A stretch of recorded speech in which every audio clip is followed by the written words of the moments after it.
Bora seguir nossa tribuna com informações ao vivo. Felipe Bambassi está me chamando agora, ele que nos traz detalhes a partir de agora, atualizados sobre aquele caso que chocou o estado de Santa Catarina e todo o país. O caso de mãe e filha que foram assassinadas, encontradas mortas numa casa aqui na nossa cidade. Lembrando que a NDTV Record foi a única emissora a ter acesso ao cenário desse crime tão bárbaro.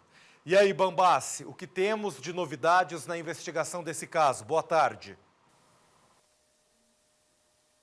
Boa tarde, Márcio. Boa tarde também a você que nos acompanha na sua Tribuna do Povo. Muito obrigado pela sua companhia. Como você bem disse, Márcio, a NDTV foi a única equipe de reportagem que teve acesso ao local do crime. Nós pedimos autorização para a proprietária da kitnet e mostramos todo os cômodos desta casa e também o trajeto realizado pelo autor desse crime e onde aconteceu esse crime, onde os corpos da Gloribel e também da Diomeida foram encontrados. Eu estou agora na delegacia de homicídios que está investigando esse caso, inclusive ao meu lado está o doutor delegado Dirceu Silveira, que sempre fala com a gente. Este ano, inclusive, viemos bastante para a DH, até porque a delegacia de homicídios está sendo acionada constantemente, o doutor está à frente da investigação desse caso. Doutor, uma ótima tarde a você. Infelizmente, a Gloribel e a Diomeida, uma mulher de 59 anos, no caso a Diomeida, e a Gloribel de 43, eram mulheres bastante queridas.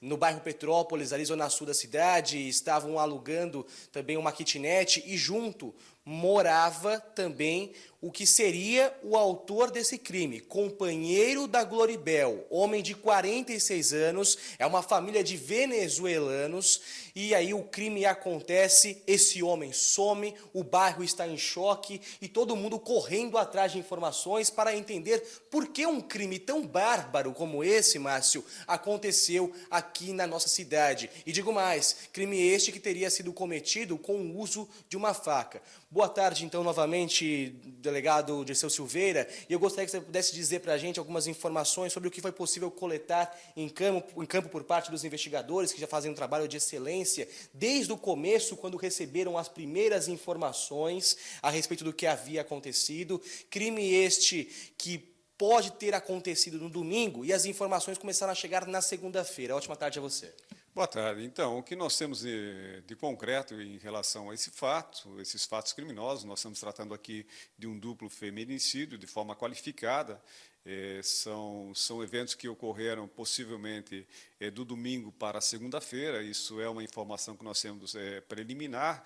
No entanto, a notícia que se tem é que essas vítimas estariam com familiares do autor durante o domingo e no retornar à casa, então, do domingo para a segunda-feira, teria no interior da residência onde todos moravam, teriam sido ceifadas as suas vidas, possivelmente com o emprego de uma barra de ferro que estaria dentro daquele ambiente. Agora nós estamos aqui ainda analisando os laudos periciais que nós recebemos hoje da Polícia Científica para que nós possamos entender com mais condições essas duas mortes.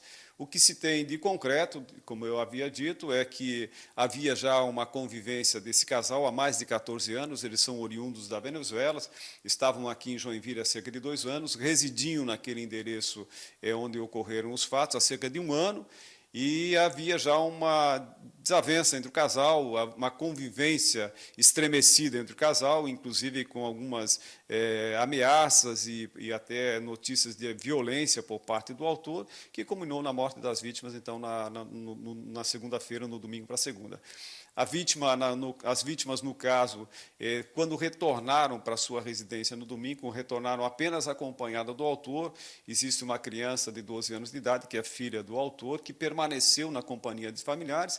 Isso nós entendemos de forma proposital e premeditada, porque ele não tinha a intenção de que não houvessem testemunhas no ambiente dos fatos criminosos.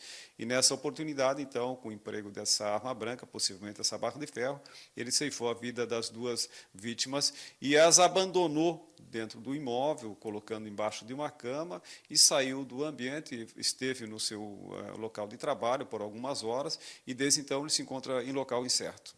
Um covarde, um completo covarde esse sujeito de 46 anos e as informações agora confirmadas, com a investigação bastante aprofundada por parte da delegacia. Nossa equipe de reportagem foi até o local, conversou com testemunhas e de fato se tinha essa informação de que o homem teria deixado a menina de apenas 12 anos de idade com um familiar e teria planejado todo este crime.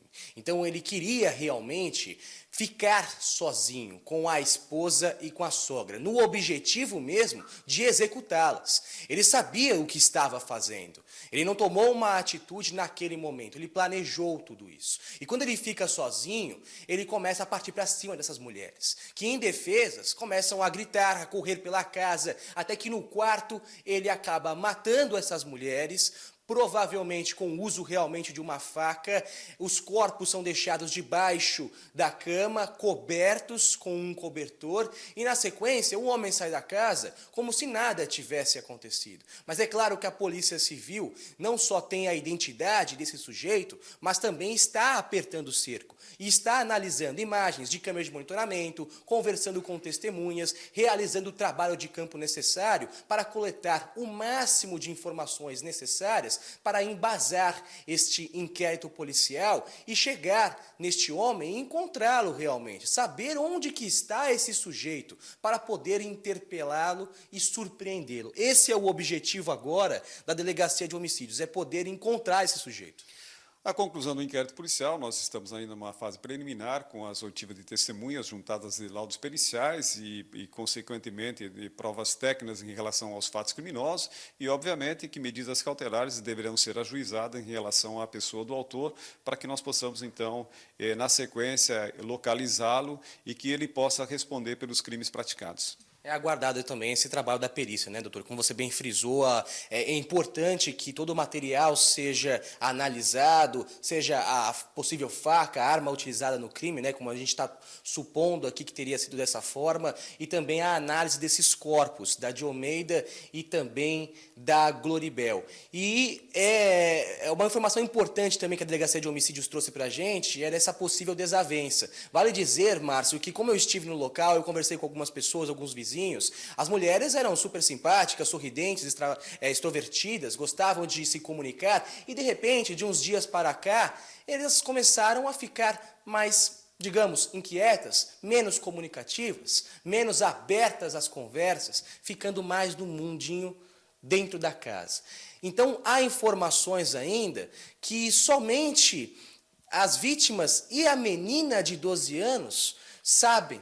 E essa menina também deve ajudar, de certa forma, a polícia a entender a relação do casal, no caso a Gloribel e o autor desse crime, e também todo o quebra-cabeça. Por que um homem foi tão cruel desta forma, a ponto de poder atacar estas vítimas e tirar a vida da esposa e da sogra? São muitos elementos ainda, né, doutor, que vão ser analisados por parte da Delegacia de Homicídios para poder montar esse quebra-cabeça desse caso.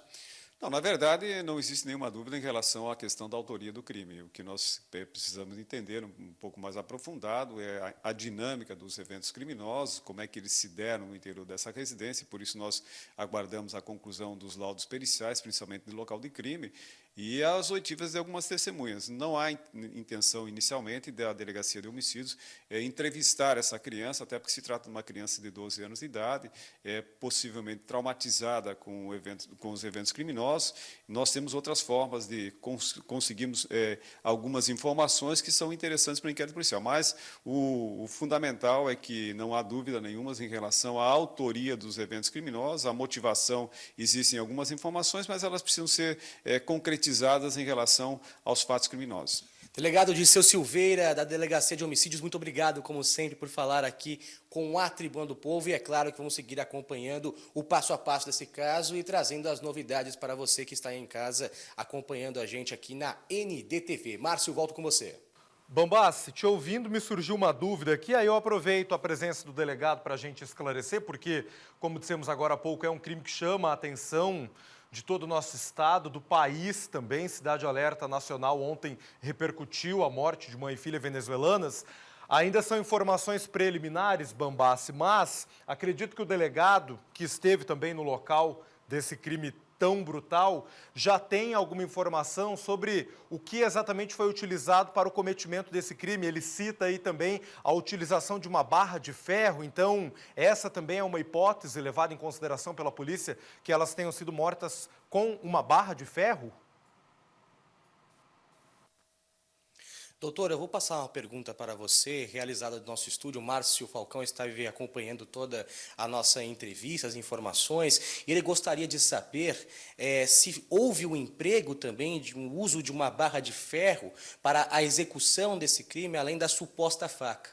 Bom, na verdade, o que nós temos em informação da conclusão dos laudos periciais é que existe uma ação contundente em relação às pessoas das vítimas, e isso significa que elas foram espancadas. Então, as informações que nós temos em relação aos laudos periciais é que possivelmente o objeto que foi empregado nas ações criminosas tenha sido aquela barra de ferro que foi encontrada no interior da residência. Agora, obviamente, se nós tivermos alguma dúvida em relação a esse objeto empregado nos eventos criminosos, nós vamos fazer alguns questionamentos, algumas requisições à Polícia Científica para que ela nos informe se é compatível com as lesões corporais encontradas nas pessoas da vítima, aquele instrumento que foi encontrado no interior da residência. Perfeito. Então, a Delegacia de Homicídios vai aguardar esse retorno por parte da Polícia Científica. Muitas informações ainda vão chegar aqui na delegacia e vão embasar esta investigação para que a gente possa entender com detalhes, com minúcias, o que de fato aconteceu naquela casa no bairro Petrópolis, zona sul da cidade. Márcio. Informações importantes, então, esclarecidas pelo delegado aqui, com exclusividade à Tribuna do Povo. Inicialmente acreditou-se aí nessa hipótese da utilização apenas de uma faca, mas o delegado nos confirma que os laudos periciais até aqui apontam para a utilização de uma barra de ferro para esse crime tão bárbaro. Te agradeço, Bambassi, pela participação, agradeço também ao delegado que disponibilizou esse tempo para a gente. E aí, claro que as perícias continuam sendo feitas, porque cada elemento dentro desta casa podem explicar exatamente como foi a morte da Diomeida del Carmen Rivas, de 59 anos, e da filha, a Gloribel del Carmen Rivas, de 43 anos, duas venezuelanas que estavam aí há mais de 10 que moravam aqui em Joinville há 2 anos, a mulher mais jovem, a filha, num relacionamento com esse homem há mais de 10 anos, e aí ele é o principal suspeito apontado pela polícia e está sendo procurado porque deve prestar esclarecimentos. A gente vai seguir, é claro, de olho nesse caso para trazer as atualizações aqui na Tribuna do Povo.